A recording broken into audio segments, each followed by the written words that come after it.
Pour notre entrevue aujourd'hui, on reçoit Caroline Hamel. Elle est chargée de projet pour le réseau des groupes de femmes Chaudière-Appalaches, le groupe Femmes Politique et Démocratie. Et Caroline, bonjour tout d'abord. En avril dernier, on a reçu Lise Vachon et Gaétane Corriveau, Lise Vachon de la FEAS, Gaétane Corriveau du groupe Femmes Politique et Démocratie, pour nous parler de ce projet-là qui a débuté à Montmagny. Mais là, on veut le débuter aussi partout dans la MRC. C'est un peu un appel, un retour et un appel qu'on fait là aujourd'hui pour ce projet-là. On parle du projet, on vise l'équité, la diversité et l'inclusion. C'est le fameux projet Défi Parité plus EDI. Pouvez-vous nous en parler davantage? Oui, absolument. En fait, le projet EDI+, c'est vraiment l'objectif, c'est de le déployer à travers la région de Chaudière-Appalaches au complet. Donc, la ville de Montmagny a bien lancé le projet. Et ce qu'on veut faire, c'est de créer des comités mixtes qui sont composés de fonctionnaires, d'élus, de groupes communautaires, de citoyennes, de citoyens pour mettre en place une politique d'égalité au sein de la municipalité ou de la MRC et de le déployer par un plan d'action. Donc, un plan d'action qui touche la gouvernance, c'est-à-dire la représentativité des élus, l'embauche aussi, parce que les municipalités, les MRC, c'est des employeurs, donc s'assurer d'avoir une embauche aussi qui est inclusive, et la communication, donc d'avoir une communication inclusive, et on essaie vraiment d'avoir plus de femmes sous-représentées également. Donc, on va chercher la lunette là, EDI, la lunette où on veut des femmes racisées en situation de pauvreté, des femmes immigrantes, des jeunes, des plus aînés, des femmes en situation de handicap. Bref, on veut diversifier là, notre monde municipal. C'est parti comment, ce projet-là? C'est parti, en fait, avec le GFPD, le groupe Femmes Politique et Démocratie, qui chapeaute ce projet-là dans 3 régions au Québec. Chaudière-Appalaches en fait partie.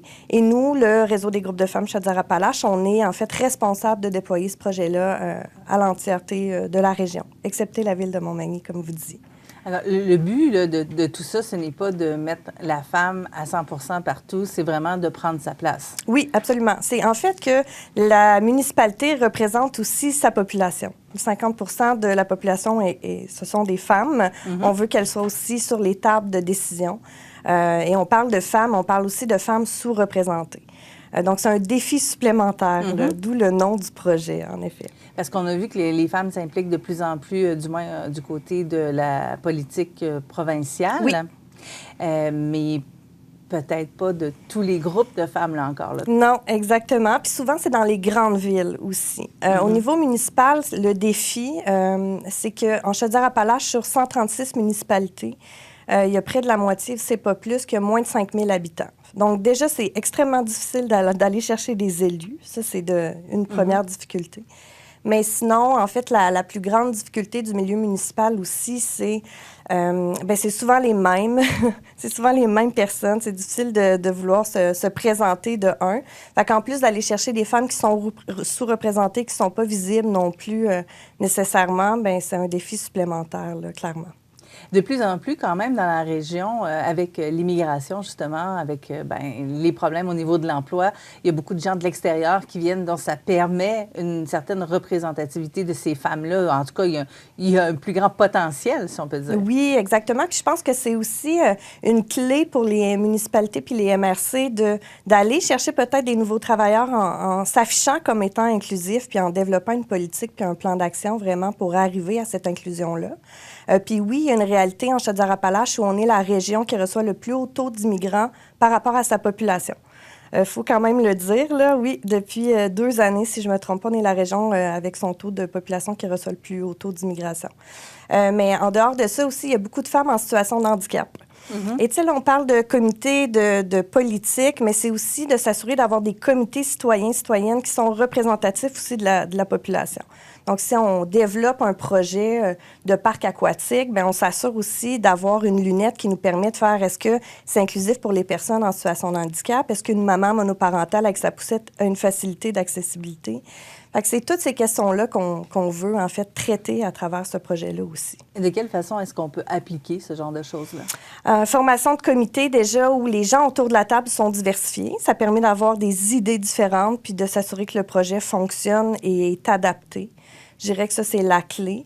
Puis ça commence vraiment, on peut parler d'adapter d'accepter ou de développer des politiques égalité, mais si on n'a pas de plan d'action, puis on ne met pas d'action en place, en fait, ça va dormir sur une tablette. Fait que c'est vraiment de se mettre en action. Puis par ce projet-là, nous, on offre notre expertise et on forme aussi les comités sur les biais inconscients qu'on peut porter. Bien, on peut peut-être en parler. C'est qui le réseau des groupes de femmes Chaudière-Appalaches? Oui, on est un organisme en défense collective de droit au niveau régional. Donc, on est composé de 23 groupes membres, des groupes de femmes. On travaille donc, on représente des services en employabilité, des services d'hébergement, de la lutte contre les agressions à caractère sexuel, des syndicats, des agricultrices. En fait, on représente vraiment un nombre de femmes importants dans la région. Donc, c'est ce qu'on fait au quotidien. On défend les droits là, collectivement pour les femmes en Chaudière-Appalaches. On parle beaucoup d'inclusion, le mot inclusion. Oui. Qu'est-ce qu'il veut dire ici? Oui, inclure, c'est de s'assurer, en fait, de penser à l'autre, on va dire ça comme ça, mais aussi de s'assurer qu'il a sa place et qu'il et elle se sent inclus là, dans un comité, par exemple, ou dans un endroit qui est développé par une municipalité. Donc, d'être inclusif, c'est de faire de la place aux femmes sous-représentées que j'ai nommées tout à l'heure, autant des hommes en situation d'handicap, les immigrants.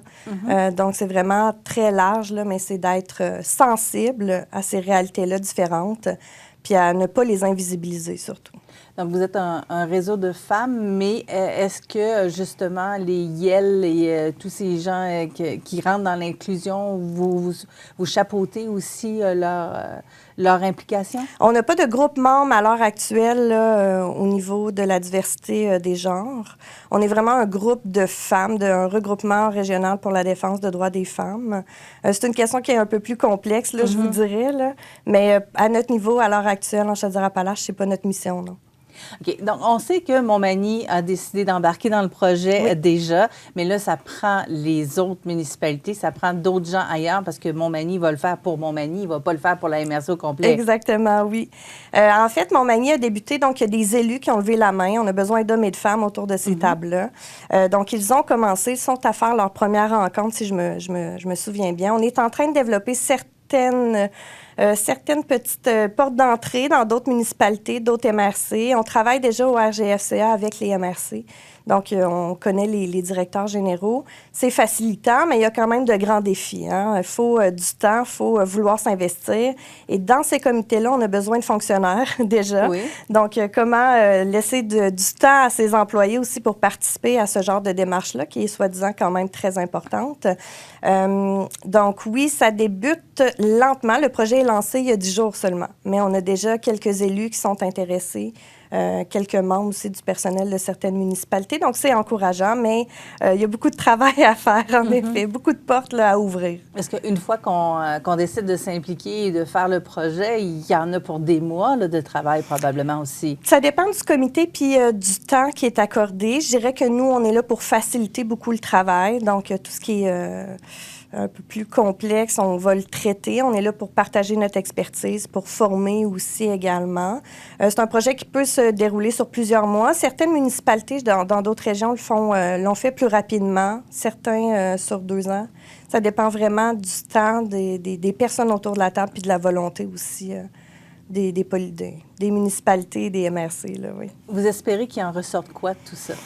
J'espère en fait que certaines MRC vont emboîter le pas aussi et que ça va créer des petits. J'espère qu'après ce projet-là, il va y avoir aussi un désir d'être inclusif sur des bases volontaires. On espère vraiment susciter puis allumer quelque chose là, qui va pouvoir ensuite permettre aux femmes de vouloir s'impliquer en politique plus facilement puis d'avoir une représentativité aussi plus large là, puis une inclusion plus importante. Je pense que c'est important de mentionner, mais Chaudière-Appalaches, on est la dernière région où il y a le moins de femmes en politique sur les 17 régions administratives. Je pense que ça vaut la peine d'informer les gens, effectivement. Oui. Là, c'est une politique qu'on veut monter. C'est un plan d'action. Oui. Donc, quelque chose qui va se dérouler au fil du temps. Oui. Et qui va se bonifier aussi, j'imagine, au fil du temps. Oui, c'est l'objectif. On veut vraiment déployer le plan d'action, puis ensuite, bien, la municipalité municipalité ou la MRC la conserve, l'améliore, l'adapte. Et c'est une politique et un plan d'action qu'on espère qui vont être évolutifs. Là. Et qui va être dans toutes les sphères là, de la municipalité et de la MRC. Oui, autant les services qu'on offre que la représentativité au niveau des élus, que comme employeur aussi, de s'assurer qu'en emploi, on n'a pas de biais inconscients lorsqu'on fait des embauches, de s'assurer d'avoir des embauches qui sont équitables, justes, qu'on engage les bonnes personnes aussi avec des critères qui sont facilitants.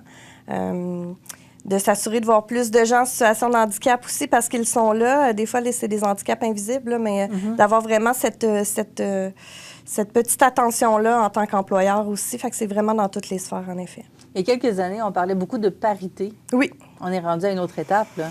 C'est la parité plus. Donc, c'est la parité, oui, les femmes, mais vraiment la diversité des femmes aussi, la diversité des citoyennes, citoyens. C'est vraiment de s'assurer qu'on est représentatif des citoyens, des citoyennes qu'on dessert aussi.